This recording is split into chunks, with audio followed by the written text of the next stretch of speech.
Comeback கொடுக்கணும் முடிவு பண்ணிட்டா யார் என்ன சொல்லுவான்னு நினைக்கக்கூடாது, யார் என்ன சொல்லுவான்னு யோசிக்கக்கூடாது. அப்படி யோசிச்சா நீ கம்பேக்கே கொடுக்கக்கூடாது. எப்படி இருந்தேனா எப்படி ஆகிட்டேன் அப்படின்னு, எப்படி இருக்கேனா எப்படி ஆக போகிறேன் அப்படின்ற சீரிஸ் தான் பார்க்க போகிறீங்க. டே 1 இன்னைக்கு நான் என்ன பண்ண போகிறேன் அப்படின்னு பார்த்தீங்கன்னா, ஸோ நம்ம ஒரு முயற்சி செய்யறதுக்கு முன்னாடி இல்லை நம்ம ஒரு வேலையை செய்யறதுக்கு முன்னாடி நம்ம உடம்பு நம்மக்கிட்ட ஒழுங்காக இருந்தால் தான் நம்ம எது செய்கிறோமோ அது சரியாக செய்ய முடியும். ஸோ முதல்ல என்னோட ஃபோக்கஸ் ஃபுல்லாக இப்போ என்னோட உடம்புல தான் இருக்குது. ஏன் அப்படின்னா இந்த ஃபோட்டோ பார்த்தாலே உங்களுக்கு தெரியும், நான் தான் மனசு மூளை ரெண்டையுமே கட்டுப்படுத்தக்கூடியது நம்ம உடம்பு தான். நம்ம என்ன செய்யறோமோ அதுக்கு நம்ம உடம்பு ஒத்துழைச்சாதான் நம்ம மூளையும் மனசும் நல்லா ஃப்ரீயாக ஃப்ரெஷ்ஷாக வேலை செய்யும். ஸோ காலைல எந்திரிச்சு ஒர்க் அவுட் பண்ண போகிறேன். ஒர்க் அவுட்னா நீங்கள் நினைக்கிற மாதிரி ஜிம்முக்கு போகிறது அப்படி இப்படின்லாம் எதுவுமே இல்லை.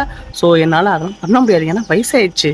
ஸோ ஒரு ஓடலாம் அப்படின்னாலும் அதுவும் என்னால் முடியல. அதனால் ஏன்னா நான் வந்து எப்போ ஒன்று தான் ஸ்கூல் டேஸில் ஸ்போர்ட்ஸில் இருக்கும்போது ஒன்றது இது, இல்லைன்னா திருவிழாக்கு போகும்போது கத்திக்கிட்டே பசங்கள்லாம் போகும்போது போலீஸ்காரங்க வந்து அடிக்க வரும்போது அப்போ ஓடினது.